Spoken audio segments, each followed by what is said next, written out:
উপায় আছে।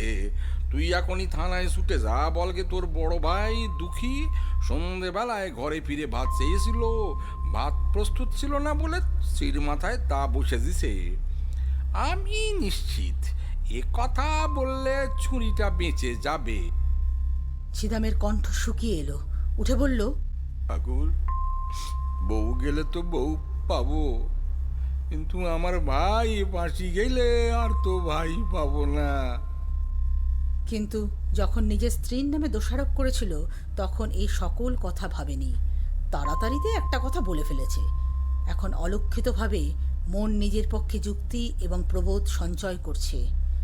চক্রবর্তীও কথাটা যুক্তিসঙ্গত বোধ করলেন, বললেন,